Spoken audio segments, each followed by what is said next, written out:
Welcome to the Living in Alignment podcast. My name is Amy Landry. Through a collage of conversations, here we distill mindful living and timeless wisdom within a modern, everyday context. Thank you for being here. If you had an infinite amount of finances, how would you spend it? Who do you believe should control the monetary system?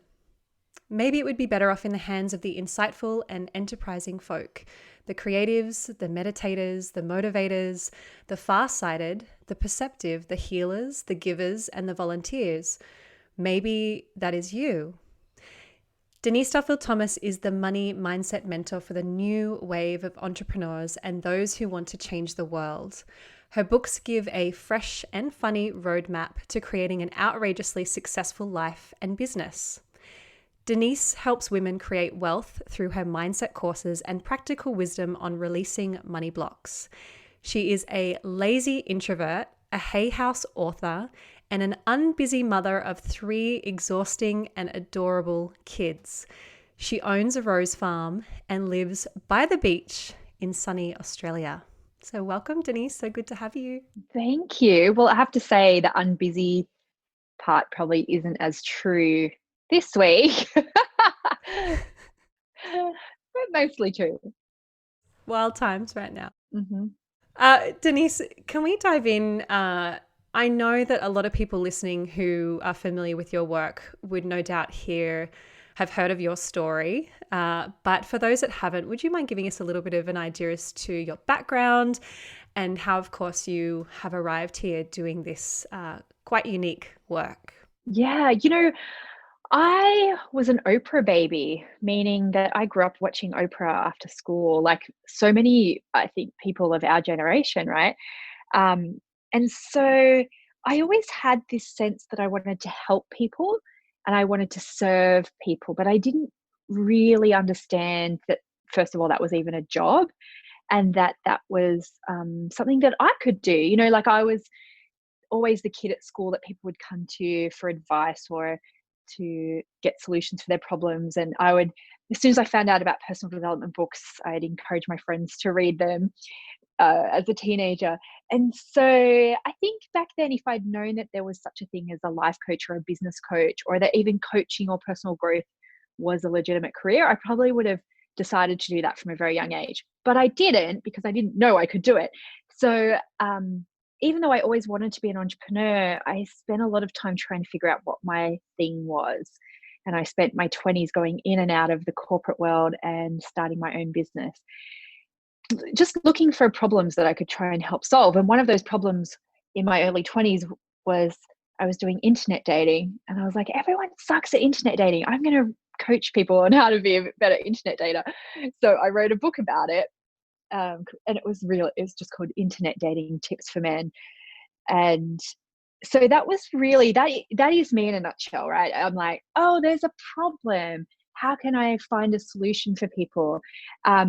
But for me and my current career, it came in the exact same way, right? I was like, oh, maybe I could just help people be a life coach. And then I realized that the people that I was coaching, I really loved talking to people who wanted to have a business. So I went into business coaching. And then when I was doing my business coaching, I realized that everyone had all these blocks and fears about money. And I decided to niche again and go into that. And that's what I do full time now. And I have for 10 years is I help people with their money mindset, meaning the stories and beliefs and blocks that we have about money, that we're not allowed to have money, all of these collective blocks that we have to unravel together as a society.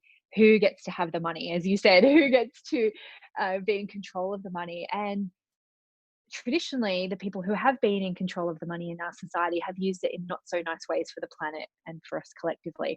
And my tagline now for my business is make money change the world. And that's what I help people do.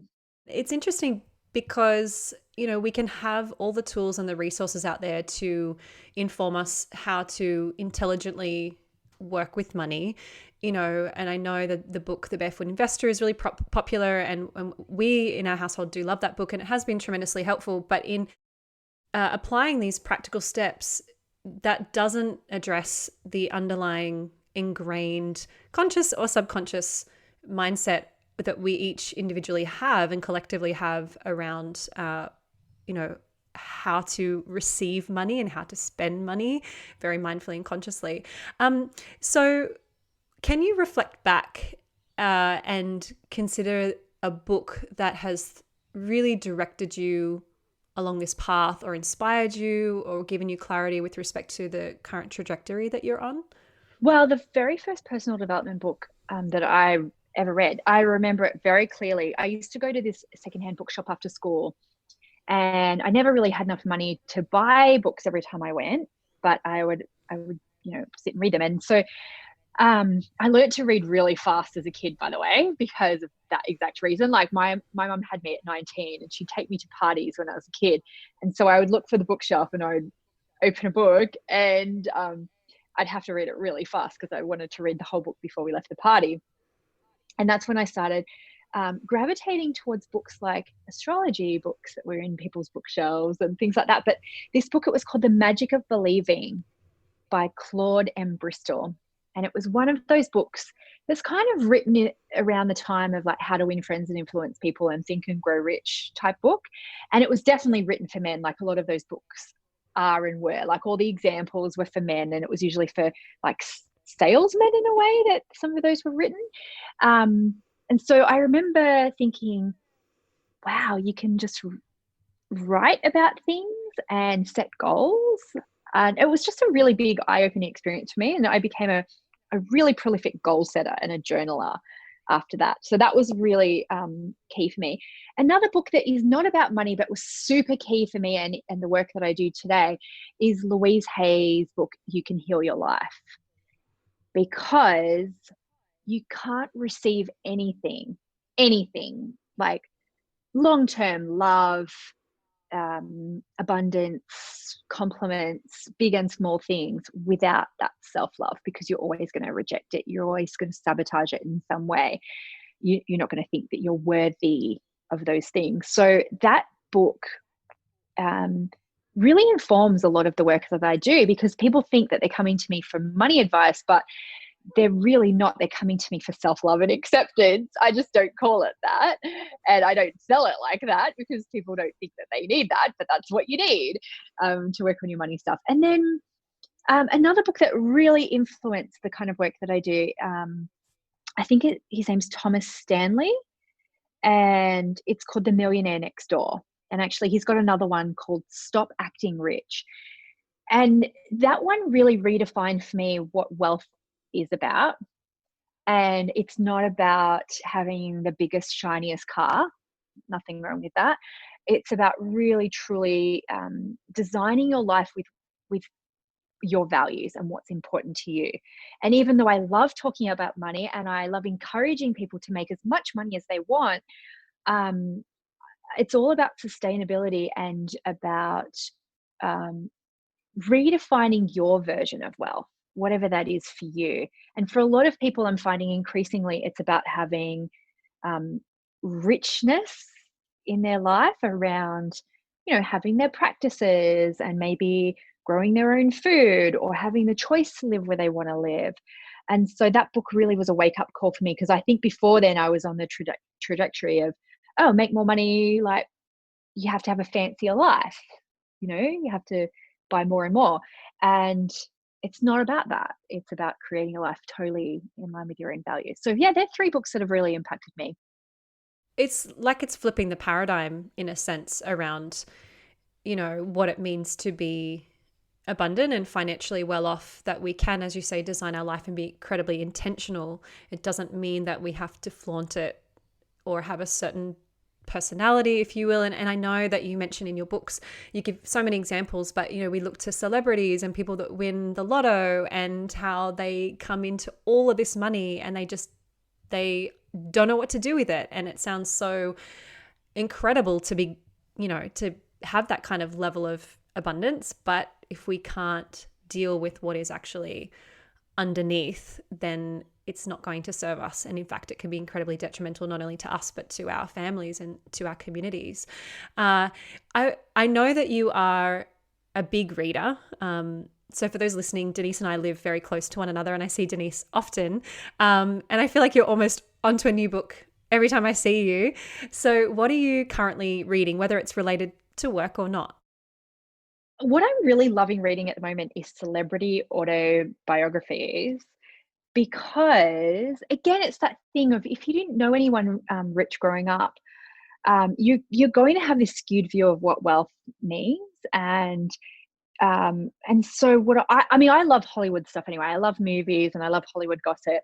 But what I really look for in those books is how they talk about money because I find it really fascinating. And so I just finished reading Elton John's autobiography. It's called Me. And it's so fascinating because he's really that celebrity archetype with his money too. And he talks about all the things like that he has bought and spent money on. And he keeps on saying, and I don't feel guilty about it at all. He's like, my flower bill is insane and I don't feel guilty about it. He's like, I love the joy of it and I love supporting businesses. And he's like, my auntie was really down in the dumps one time. So I just called up my local car dealership and sent her a new car. And I just was like, oh my God, it's so funny. But now that the work I do with thousands of people on their money stuff, I realize that sometimes the numbers might be different, but the behavior might be the same. So someone might look at that and go, oh, Elton John, how extravagant. But then they're always the one picking up their tab for their friends when they go out for coffee, or, they're overspending on, I don't know, candles or something like that in their own lives. So yeah, that's what that's what I just finished reading. And I think it's really fascinating. So it's like those behaviors work at every level. And in some Totally. respects, like your example with Elton John, I just think, wow, how wonderful to be able to live a life where you can be that generous, and be able to do those things and improve someone's life so quickly, because we can have such, negative connotation to wealth. And surely money is better earned and spent by, those, or in the hands of those that are very mindful and more conscious and more visionary. So what do you think are the most common myths and misconceptions, or perhaps resistances, if you will, about financial success and wealth that are holding people, particularly women, back?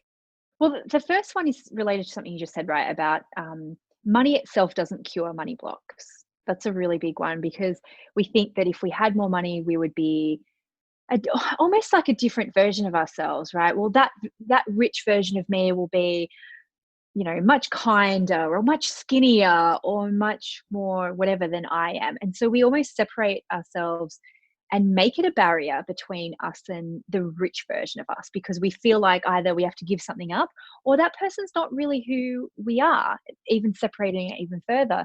So there's something there about giving yourself permission to be rich and however you are at the moment already, like who you fundamentally are, whether that's someone who's very conscious about the environment. And so it's like, oh, I can be rich and environmentally conscious. It's not a separate thing. Or I can be rich and generous, or I can be rich and kind, or rich and down to earth. So that's one of the biggest ones, right? Is that separation. And what's really interesting, I want people to reflect on this, is that everyone has their own flavor of what that separation is. For me, it was always about being down to earth. I couldn't be rich and be just a normal person. At some point, I had to become like some, I don't know, fancy version of myself. And I was in my closet the other day and I was like, oh, I've got like one pair of high heels, whereas if you asked me 20 years ago what the rich version of Denise would be, it would be like designer handbags and heels or something like that. I would have thought that I had to change who I am. But other people have got some very serious ones that really stop them from making money. So a really very good example is I can't be rich and be a good mum. And so you can see if you've got that fundamental belief operating in your money system, you are probably going to procrastinate working on your business.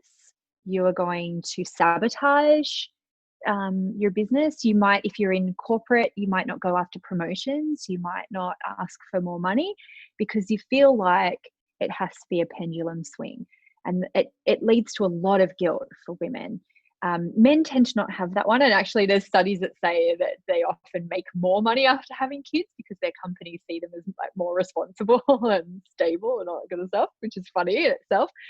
But another couple of examples that people might have is around love and money. So I know quite a few women who are kind of in their 40s, very successful and single, and they've really struggled to find a partner because every time they do, their business goes crappy. And then when their business is doing really well, they seem to really struggle with the dating world. And there could be some true reasons around that, right? Where there could be men who are intimidated by that. But I think sometimes those beliefs that we have to give up one or the other create some really self-sabotaging, um, self-fulfilling kind of behaviors. So it could be health. So especially if you've had a job or a business that really burnt you out, when you start to create success in another field, like your business, for example, is doing something that you love, you still might feel like, oh my God, if I get too successful, I will burn out, or I'll have to lose my health, or I'll have to give up something.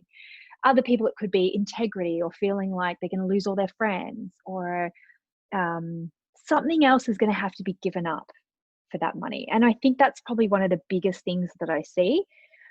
But everyone has to find what their own one is. Because I don't feel it with the mum thing. I don't know if you do, Amy, but I feel it with the friendliness, the down to earth thing. That for me is always I have to really work at it. Each time I hit a new level of business, I have to like really examine my beliefs around it. Yeah, I don't feel it with the mum thing either. In fact, being a mum gives me more motivation to be successful for my family and the vision that I have for my family. I think it's probably though more feeling so, concerned about what other people will think of me, that external sense of judgment. But, like you and I have known each other, I think approximately, I'm going to say 2013, maybe, and I have to testify to the people listening, like knowing you and Mark, you guys have obviously, your businesses have grown. You've been so successful at everything you've done, and, you've become parents, but you and Mark are just still the same people. And Yeah.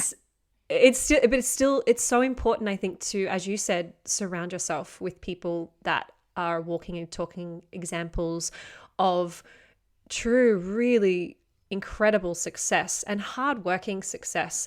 And, you guys are not flaunting it in any way, shape or form, and you have a lot of integrity. And I know that you, Denise, have an interest in even like simplicity and minimalism, and, you guys are very intentional. And I think there is that conscious or subconscious belief that, yeah, we do have to become, or we will become someone else, or it's icky to kind of be in that level of wealth. And I think that, as you said, again, it's definitely heavier for women.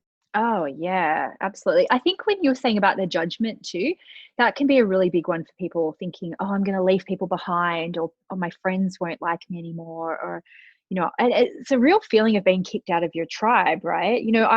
I grew up in housing commission. A lot of my friends grew up in the same way. And there was times where I was like, oh my God, they're going to think that I'm like this snobby bitch now.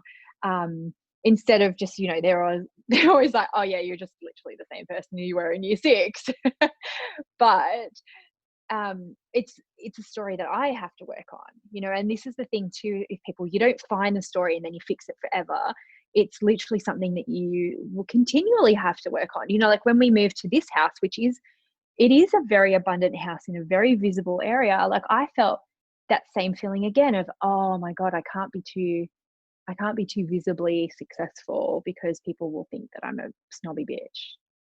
And yeah, it's one I have to think about all the time. But another story around that too, because we've all got layers and layers of stories, is that I was thinking about my kids. I was thinking, oh my God, are they going to be, resilient and ambitious like I was growing up in an abundant house and having abundance around them? And so I realized I had an extra layer of story around that you have to really struggle to be worthy of success. Like you have to like go through something to be resilient. Not that you can teach them resilience in other ways. So I'm coming up with new stuff all the time around my money mindset, and I'm definitely a student as well as a teacher of it. Lifelong path, as everything is, for sure. And I've literally, as you've been speaking, connected some dots here. Tell us.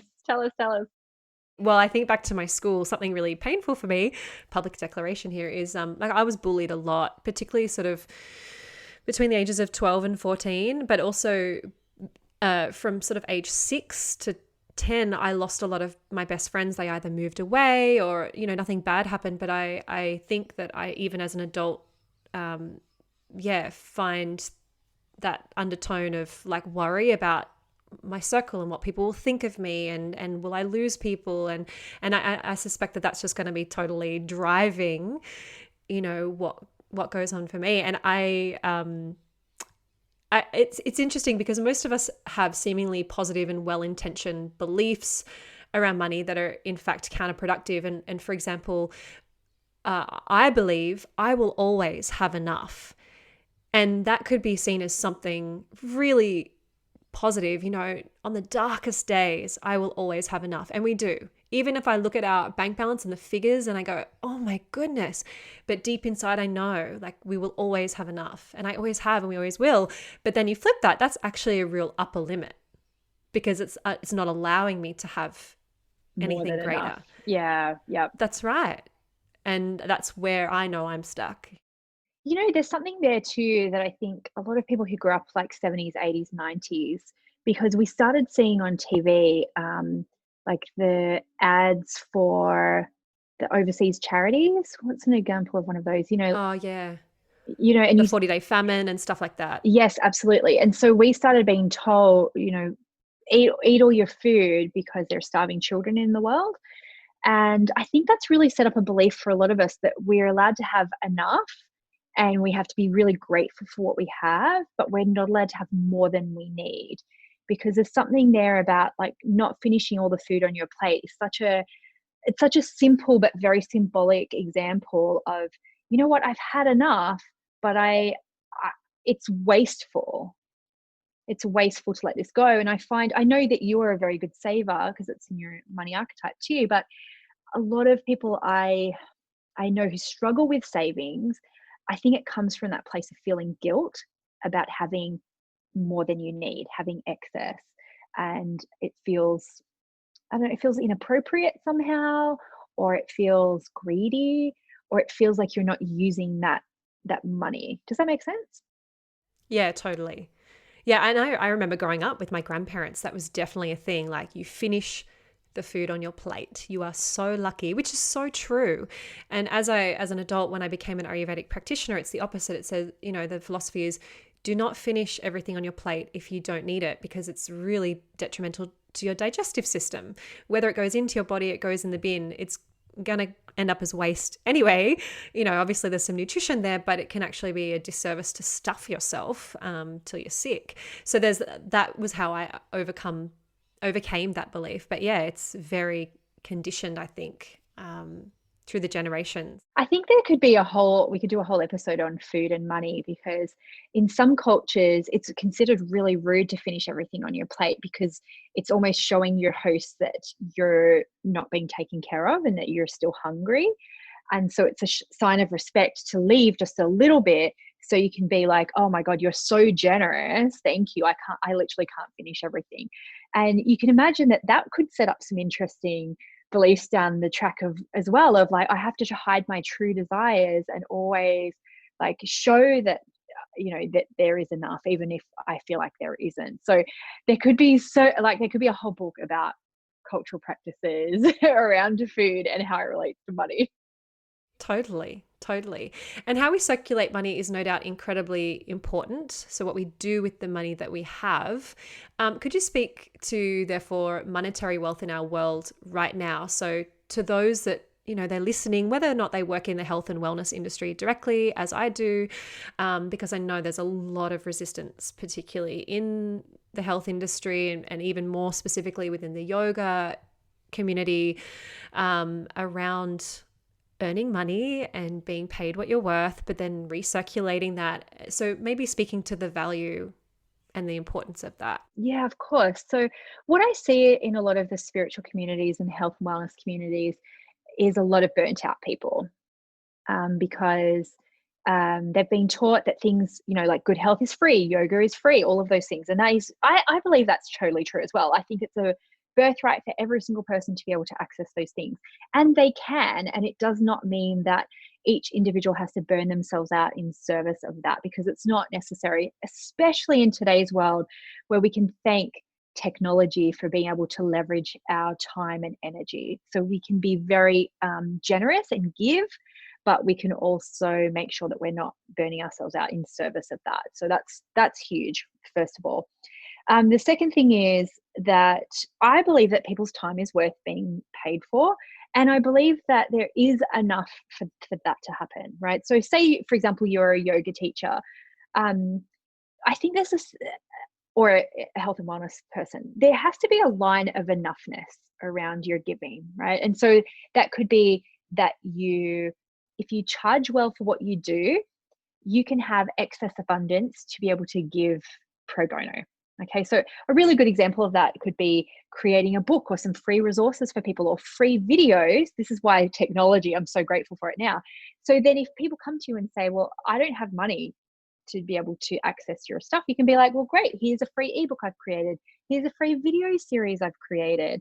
And you also can have some paid offerings without feeling guilty that you're not being able to serve those people.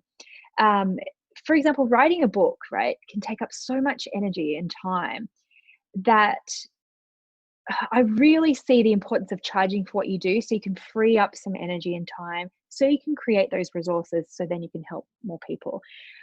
But most people get stuck in just the free giving, and they're actually putting a cap on how many people that they can serve, ironically, right? Because it's like they're doing it because they feel like they want to serve everybody, but they can't because they literally do not have enough hours in the day to do that.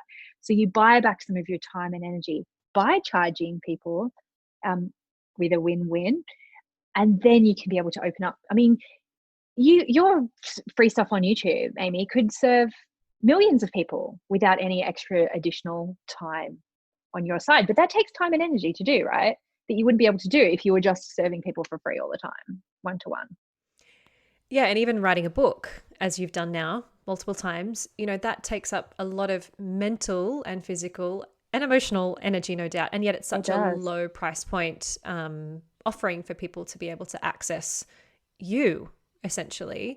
And it's interesting because through the mentorship program that I've done with yoga teachers, and I'm sure this is going to be very relevant to anyone in the health and wellness community, but also good for people to know if they're investing in the health and wellness community. I've spoken to teachers and said there is a difference between doing free work to be of service, to gain skills, to volunteer for something, maybe a special event, versus being paid poorly for something. And I really urge teachers to always push for the industry standard. And then obviously with experience comes, negotiating more for yourself because you are more qualified, more experienced, in your field. And there's a lot of, unseen hours of work for people in the health and wellness. And I'm sure very much for you too, Denise, Absolutely. As an example, running a retreat, it's not just the days that you're there holding space for people. There's so much going on logistically before and even after that kind of doesn't get seen, that you ultimately need to consider and factor into your pricing. And that's a conversation that each person has to have with themselves to get really clear on. Yeah, you do. And also I think the big thing that's happening at the moment, right, is that there's still a lot of stories about people's ability to spend money. And so we often do that. We assume that people can't or won't pay us. And actually, I feel like even more now, people who can afford to really want to, like they really want to have business as usual at the moment. They want to pay their community and their people that they are helping, because they know that we need to circulate money right now, that people are very fearful. And so don't assume, like, and this is true in so many spaces, but I saw this today on one of my feeds. A friend of mine, her mum writes books, and she said, oh, I really want to send books out to people at the moment. She's got these books about grandparents, right? And she goes, oh, I really want to send them out to grandparents at the moment to read to their grandchildren on Skype. She said, do you think it's okay if I charge postage, because otherwise I'm going to have to pay for that? And first of all, I said, of course, but also don't assume that people don't want to buy a book right now, because they're probably, it's probably under $20, right? And there are a lot of grandparents out there who would gladly pay that to an independent author to be able to read books to their kids. So sometimes we're looking at that assuming that everybody in our community is struggling, and they're not, and they don't want to be given free things. And actually, I prefer to pay for things than be given things for free, because I know that I can afford it. And I'd rather contribute in that way, because then that's great. Then she can give some free to people who can't, but most people would be happy to pay. So why are we making stories up about it? I went and bought a book the other day myself, and it's a new book published by a friend of mine who's a yoga student, and she's published a lot of books, but it's a children's book that I got, for Atlas. And, given the context of what's happening right now as we record this conversation around the world, in our household, we've definitely been impacted financially. But again, the positive side of my story of that we'll always have enough, I made the decision to just go and buy that book because I know it'll be okay, and I wanted to support her in her launch, which is happening in the thick of everything that's going on right now. And I guess I believe that what goes around comes around, and it was such a pleasure to do it. And we had such a delightful afternoon, like reading the book time and time and time again. So that investment just brought so much joy. So yeah, what you're saying makes a lot of sense, certainly. We can't judge what people value in their lives as well. What might seem frivolous at one particular time might be really essential for someone else. And a really good example of that is candles, right? You might think, oh God, I'm selling candles. That's not a essential item right now. Well, for some people, it really is. Like it's something that brings them joy and comfort, and they're willing to spend money on that as opposed to something else. And the cool thing is we're all so individual that each person is going to really value something different at the moment. And like we just got a dog, and so I'm in a lot of puppy groups, and there are so many people who want to, are willing to spend money on their pets right now, because where everyone's at home. But like that's not an essential item, but we can't judge what makes people feel good and what they want to spend their own money on. And hey, having a candle, if it's going to support you emotionally through something, could be not only incredibly valuable, but I just thought in my head too, as you were saying that, I was like, but hey, that you'll know what a great investment that is when your power goes out. You'd be like, yes, I'm so glad I have that candle. What a great investment. So I guess you just never really know the value of something until you're experiencing it anyway. I would love to know, Denise, if you could speak to a person in your life that you would say has been really a great mentor or teacher, whether directly or indirectly, in your life, maybe even right now and in the past? Well, I mean, it sounds so cliched again, but Oprah has been such an inspiration for me for such a long time, and for different reasons, right? So early on, it was as a teacher, because I think in the 90s, a lot of her shows were very issue based, and so I learned a lot about like red flags for domestic violence, and about the AIDS crisis, like things that I wasn't learning about in school. It really felt like she was expanding my worldview of different people's challenges in the world. So that was really important. And then when she started to do the Angel Network stuff, which was about philanthropy, she was encouraging people to send coins and fundraise for different projects that she was funding. So that the philanthropy part was such a big influence for me too. And then when she did her school in South Africa and her Christmas stuff in South Africa. And then what I really loved too was when she started to do the behind the scenes shows about how the show was made and how the team worked together, and seeing her as a boss was really inspiring too. And then what I noticed in the last probably 3 years is that she really shifted from work all the time into more joy, because she sold her show, and well, not sold her show, she ended her show, and she just shifted her work. And that's when I really saw her doing things like gardening, and like you could just see the joy on her face. Like her everything started really shifting and changing, I think, when she stopped working on her show every day. She was traveling for pleasure. Like she really started talking more about pleasure. And then what I've really noticed recently is she's really championing women of color and projects of color, and just showing to me her integrity around like being a champion for what she really believes in and how she chooses to amplify things in her life with her influence. So yeah, from just so many different angles, she's been a real inspiration to me. And I have met her, and I had a really interesting interaction with her because it was a group of about 50 people, and we could ask her anything, but I was so intimidated to ask her a question. And so I thought, "Oh, I will ask her, I will, but just not right now."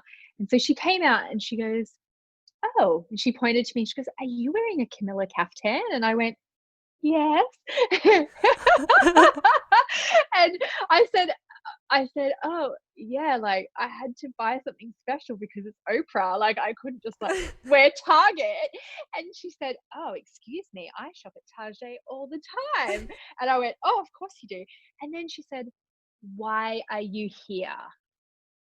And I went, because I've been watching your show since I was a kid, and I wanted to come and say thank you." And she said, "Oh, I raised you." And I was like, "Yes," because it's like she's my mum, right? She's like my mum, my sister, my aunt, like all of those things wrapped up in one. And she said, "But what did I teach you the most?"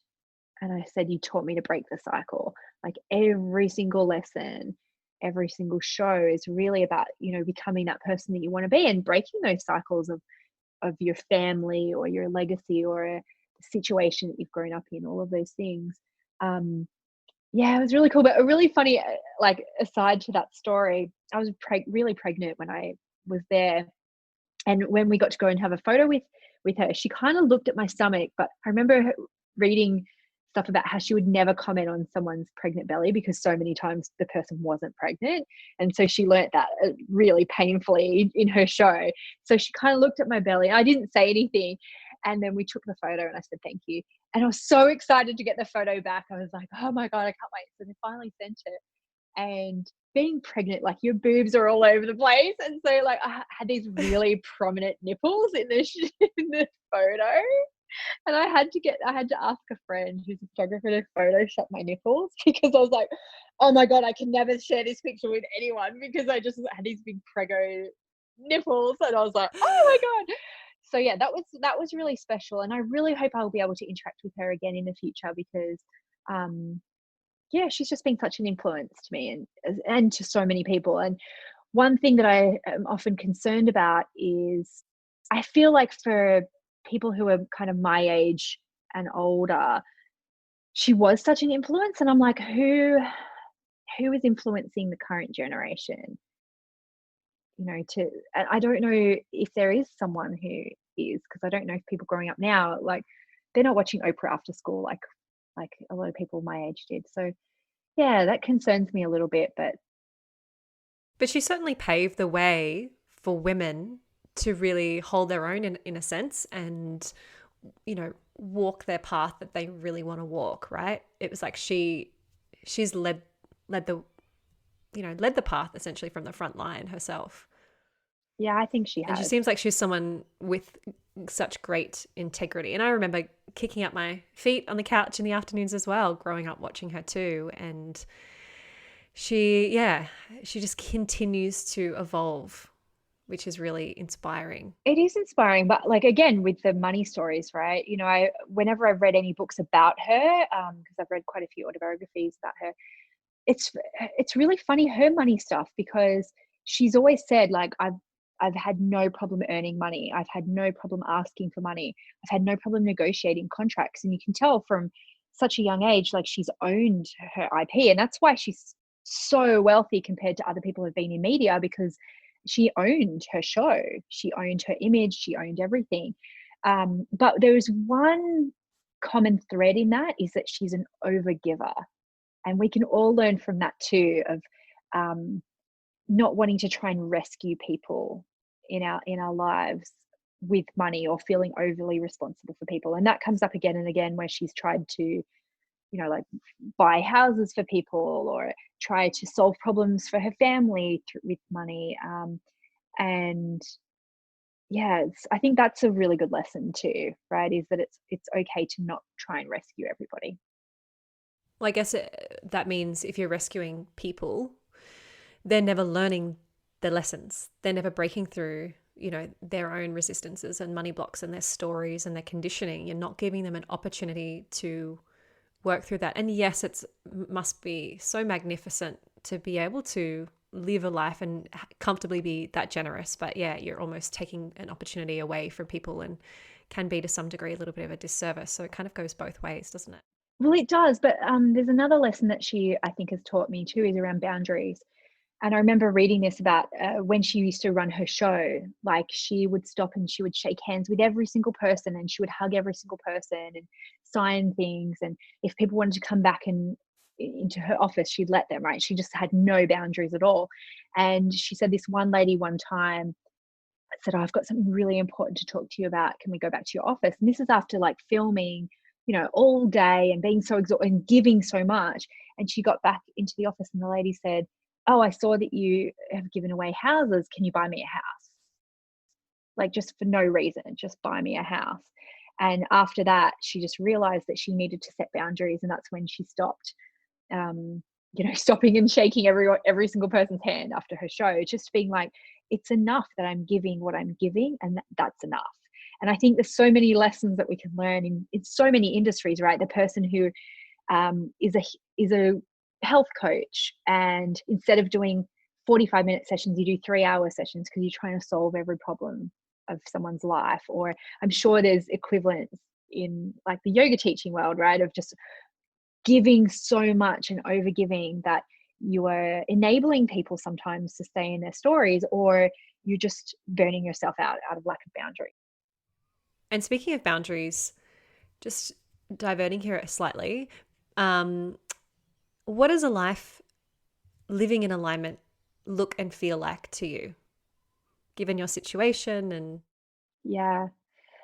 I just always have to keep on reminding myself that I can only offer what I can offer. And that's living in alignment with me, right? It's like going, what feels good for me? What feels good and easy for me to offer? Okay, well, why don't I build my business around that? Because I know then I'll have energy to show up and give. And not feeling like I have to be everything to everyone, not feeling like I have to solve every problem of every person's life, which is hard for me as someone who is of service. Virgo wants to be of service to people. And so I always have to come back to that. How is this being easy and enjoyable for me? Because then I know that I can show up and give. And I still over deliver. I still feel like I should help people in other ways, but I just try and come back to that all the time. yeah, and you are a generous person. I loved seeing what you did recently. There's a post on Facebook, and given the times that we're in right now, again, as we're recording, and you went and just like invested in a big bunch of businesses because, you can. And again, that's how you've circulated money and energy and intention with supporting people. And that must be a pretty awesome feeling, It I is. imagine. It is having money to give feels amazing. But I remember when I was living in London and I was super broke, whenever I wanted to feel abundant, I would give money in some way. And like it would be like 20p, right? Like 20 pence, 50 pence, because I didn't have a lot, but I would do it to feel rich. And I would remind myself that it's the same.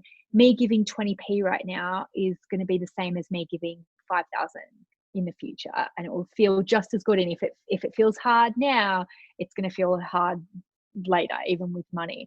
And I was feeling really good. I was like, oh yeah, cool, giving that, I think it was about $6,000 that I invested in my community in different courses. And then I saw Sarah Blakely, she's doing like 5 million or something. And I was like, oh, it's the same as someone giving 5p when they don't have any money, or giving $50 or $500 or 5,000. And so it's not about judging where you are. It's about being able to give, to feel generous and wealthy, because that's changing our insides to who we are, like seeing ourselves as being someone who has enough to give and who is generous and wealthy. And I remember writing very, like, from a really, as soon as I found out about the word philanthropist from Oprah, I would write that in my journal. I'm a wealthy philanthropist. But it starts with where you are right now and not judging where you are right now. Yeah, I guess a lot of people would think, well, I'm not there yet because I need to be here to be able to do that. Yeah, and it's separating yourself again from that, like, oh, when I'm wealthy, when I'm wealthy. It's like, well, no, you're wealthy right now to someone, right? You're wealthy and you have enough to give. And so, yeah, just even if it's a compliment that you can give to someone else right now, because you literally don't have any money, but like giving, oh, sorry, my headphones keep on falling out. If you can give a penny right now, like I want you to feel that feeling of being wealthy and generous and seeding something and circulating abundance and not judging yourself for how small or big you think that is compared to other people, because like that could be the same to you as Sarah Blakely giving away $5 million. Comparing Sarah to you to me, literally, if you looked at things, the figures, the numbers were probably quite different. But if you compare all of us and everybody that's listening to this podcast, we are in that very small percentage of the world that is considered wealthy or rich or, at least better off, And so I guess shifting our mentality around that can be an interesting perspective. Again, going to the glass half full versus glass half empty, we can see things at all times from both sides, which can be a blessing and a curse, I suppose, all at once, depending on how you view things. Absolutely. And it's not to say that when you are scared about money that that's not real, right? Because there's some really real things happening in the world right now. But what can we control? And we can control our thoughts and feelings about money. We can control how we speak about money all the time, but especially in times like now. We can control how we speak to our children about money as well. And and we can practice gratitude wherever we are. That's free. Gratitude is free. Yeah, and some things that you have talked about over the years have really stuck with me. And one of which, I literally thought of you yesterday because I opened our mailbox and we got our water rates in the mail. And anytime I get a bill, I always think of you because I think, right, Denise always says, open the envelope straight away, pay the bill straight away, and think about what that bill is reflective of. So for us, it's like, okay, we have our own house. We have a roof over our head. This is amazing. We are getting water rates because we are fortunate enough to be, homeowners and like see again, glass half We full. have clean water in our country, Yeah, we can drink. Yes, we can drink out of our taps. We can shower, we can bathe, we can flush a toilet. So at that baseline level, I think that's been incredibly empowering to just to observe and monitor, because I still have moments where I'm like, oh, good timing, everything's coming in, and even this month I'm due everything for my car, and yet I have a car. We have two cars that are very well functioning, and so really seeing things different, seeing bills differently, and even practices that you've shared over the years with like cleaning out your wallet, cleaning out your bag, and making space for money to come in. I think these are really simple and often overlooked practices that are very empowering and helpful. And you know what? Like I still have those moments sometimes with bills because I mean some of my bills are freaking huge, like my tax bill, for example. And so sometimes I hear people say, I want to be rich so I never have to think about money. And that's not the case. Like I still have to think about money. I still have to pay bills. I still have to be organized with money. I have to have conversations with my accountants and things like that. So just be mindful about what you're asking the universe for. If you're asking for never having to think or worry about money again, well, cool. Like maybe like you could be in jail and not have to worry about money, So it's like, what are you really asking for? And most people are really asking for peace of mind. There's enough money in their bank account that they can do and have all the things that they want. And that's, that's a real key. But here's another fun one too. When I fill up my car with petrol, I look at the numbers going up and I imagine that's my bank account. And that's really fun. Ooh. Yeah, it's really fun. I'm like, oh, this is how much money I make per second or per hour. And then the other day I was like, oh, I'm just going to imagine that that's instead of dollars, that's thousands of dollars. just to stretch my mindset of what's possible. And it's, yeah, things like that are really fun when you do them, because even if it uncovers a negative thought that you didn't realize you had about money, that's valuable too. Something funny you mentioned in one of your books is how, you've always been grateful over the years, even if you pick up like a coin on the street and you're like, great, thank you.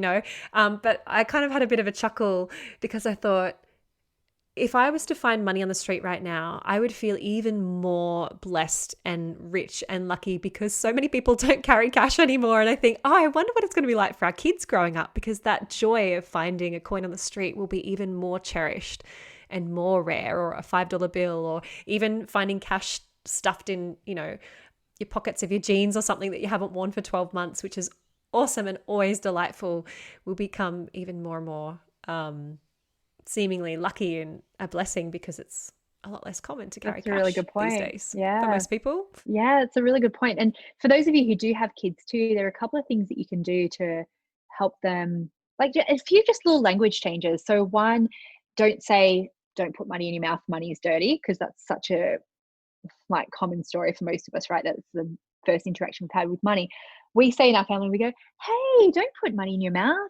We take care of money in our family. Like just a little simple thing like that, because it's for them as much as it is for you, of realizing like, oh, wow, I've got this underlying story that money's dirty because I heard it so many times. So that's one thing. Another thing that I do is I don't say to our kids ever, I don't have money. I say, oh, I don't have any coins on me, because see how it just feels like it's a different thing? Like that whole thing of I don't have any money when you're saying it out loud, even if you mean I don't have any coins on me, I think it triggers a lot of us really internal scarcity around like just not having anything. It's like a real poverty trigger, I think, for so many of us. So if you just change it to, oh, I don't have any notes on me today, I don't have any coins on me today, in a really calm voice too. It's much of it, it's for you as much as it is for them. It's to calm our nervous system down and to be like, make money at least a neutral thing, not a negative thing.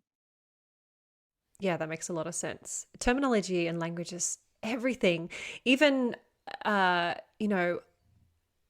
sure this is going to be very much the same for a lot of people listening. Words like abundance feels good and success might feel good, but literally like the word rich might be like, oh, or there's certain words that you can feel a discomfort around. And it's really, I think, fascinating to sit with that, because they might all mean the same thing, or it's just because you've put a story to that word, which is obviously going to be anchored in whatever your blocks are around that money coming in. Definitely. And then obviously, like you say, we are kind of subconsciously teaching that to the next generation. Yeah, we really are. And even I remember when I was dating Mark, the way he said money triggered the shit out of me, because it was so, he'd say it almost apologetically. So he'd always like have this micro pause before he said money, because for him, like he comes from, like his mom is really like money conscious about everything, like counting every penny, and she's really good with her money. But so he learned that from her, and so he would go money, and like I'd go, oh, ugh. So we had to have a conversation around that of like, hey, the way you say money, like let's talk about your money mindset and what are your stories about money, because obviously if you're in a relationship, your partner's money mindset can impact yours hugely. I've noticed that too. Even when, in our household, we combined bank accounts and combined finances, that definitely changed the dynamics and the energy around our household overall income versus, when things were separated. And I do definitely feel influenced by my husband's seemingly kind of subconscious tone, if you will, around money. And we definitely grew up with different I don't want to say money stories, but just we were raised differently and educated differently around money, whether directly or indirectly. So yeah, coming into that unison, that partnership with someone else is a very interesting thing, I guess, which is why it's so important to really do the work that, you're encouraging people to be doing in the world on an individual level, so that as you come into partnership or have children and so forth, you're bringing kind of the best version Oh I know that's yeah, so cliche, but best version of yourself to the table. absolutely. There's another one around food and money if we've got time. So Mm. so we moved around a lot as a kid, and like I didn't mind it, but like we moved kind of every couple of months. And so my mum's really good at packing, right? She's so good at packing. She could pack up a house in like a couple of hours. And so there was a real sense of like impermanence, I think, sometimes, and not like I think that's why sometimes I'm really good at minimalism because I'm just like, I don't care. I'm like, okay. But around food, so when someone's been in a house for a long time, they just build up stuff, right? Like old spices and just things that have been there for a long time. So our cupboards were more bare because like we just didn't have time to build that up. And so I'll look at a cupboard and go, wow, there's so much stuff in there. Like there's so many different meals and combinations. Mark is the opposite. He lived in like two houses his whole life. And so his mom had like a storage freezer, like one of those big chest freezers, and cupboards full of stuff. And so we can look at the exact same cupboard and Mark can look at it and go, there's no food in there. And I can feel like I can hear it in his voice that he's panicked about not having enough. And I can look at the same cupboard and think, there's so much in there. How are we going to like pack that up? You know, it feels like a burden to me and it feels like scarcity for him. And that stuff is really fascinating to look at because you will trigger each other's scarcity blocks. And some if you don't have the language to talk about that, sometimes as couples you can make really weird decisions around things and not know why. Yet we will put so much emphasis on our self-development and who we are as individuals and as couples in so many other areas of life and relationship, and yet seemingly less so when it comes to talking about money or, related things, as you said, like that sense of abundance or scarcity and what we have or what we don't have, and living in a space with someone else obviously is going to highlight those major differences with respect to stuff. Yeah, it really does. Whether that's food or furniture or clothes and so forth. So on a personal level, I would just love to ask you a couple of little random questions before we wrap up. I would love to know, what is your favorite sound? Oh, I love the ocean.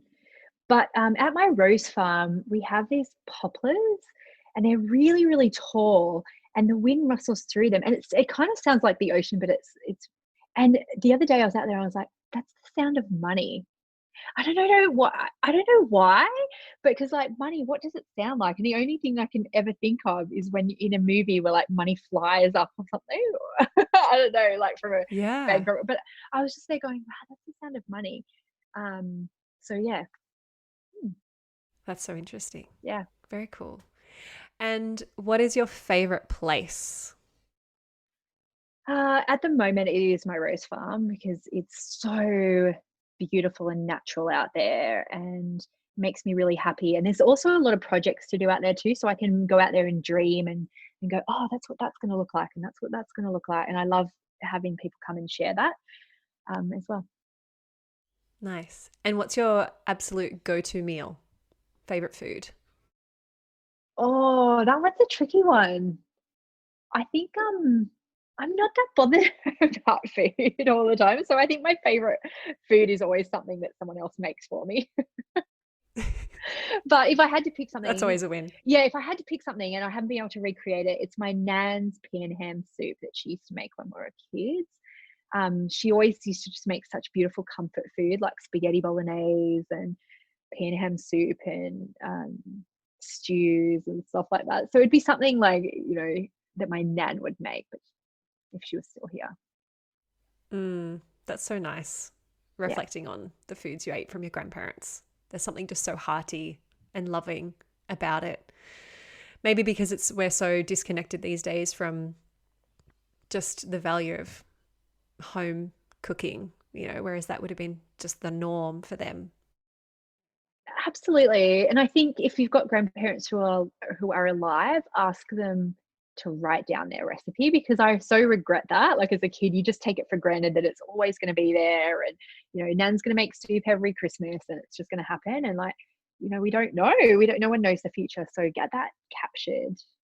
Yes, that's such a good idea. I remember my grand's pikelets. I used to go over there all, and we'd always have a mountain of pikelets with this massive lashing of butter. And yeah, I've tried to recreate pikelets, and they're just not the same. I just can't do it. Can't, so that's a very, very, very good point. And what are you curious about right now? Personal, professional, doesn't matter. I'm curious about where the world is heading because no one could foresee the things that were going to happen in 2020. Um, and so I'm curious about how it's going to change us, and I really hope it is for the better. I hope it's going to lead to some really good things. And I'm curious about the future of politics. Like with hopefully with more women going into politics. I'm curious how it will change the world. I think the planet is loving what's happening right now, just like this massive exhalation or something, with the major improvement of pollution. And I know we can't have planes down and cars down and everybody inactive, so to speak, forever. But I definitely think there's a great sigh of relief, from the planet and our environment, which is a silver lining, if you will, of what's happening at the very least at the moment. And yeah, politically, I hope this shakes things up for the better. We look to New Zealand, and I really think what's going on there at the moment's really inspiring. Yeah. Yeah, so So I watch New Zealand really closely because my friend James Shaw is the climate change minister there, and we worked together in London about a decade ago. And like back then, he set a really strong goal to go home to New Zealand and be in politics. And it's like he wouldn't have been able to foresee how his skills at the time, like would really be needed in 2020. So I think more people like that too. He's obviously a man, but he's got a real feminine leadership style in lots of ways, the collaboration. And I'm really curious to see how that's going to change things. And and there'll be women who are shit at it too, right? But like, I'm curious. That's okay. Like, we can make mistakes too, in leadership and politics and things. But I am curious to see how it's going to shift and change the world, and I really hope it does. Like, I feel like we're almost there in so many ways. Like, I'm wearing my Elizabeth Warren shirt today, right? And it was like, oh, she was so close to getting we were so close to having a nominee for the American presidency. And yeah. I would love to know, what have you got coming up in the pipeline, or if you want to just take a moment to share what it is that you do, if people listening are not familiar exactly with your work and so forth. Yeah, well, I'm really grateful that I've written books in this time because I feel like books books are really important at the moment, right? So all of those of you who have got books like sitting on your computer ready to go, get them out into the world, because in times where you feel bad about promoting maybe your higher end work, it's perfect to have something that you can promote in times like this. So my books are on Amazon. So I've got 3 books for sale at the moment. Lucky Bitch, which is about learning to be an amazing manifester. Get Rich Lucky Bitch is my money book about really looking at some of your money stories and looking at your money blocks and giving you some tools around that, some of the things we spoke about today. And then my latest book is called Chillpreneur, and that's about creating a business that's in alignment with your personality, and that is the path of least resistance for you to make money and have a business that you love. And then I'm really easy to find on the internet. So my website is denisedt.com. Come over to that.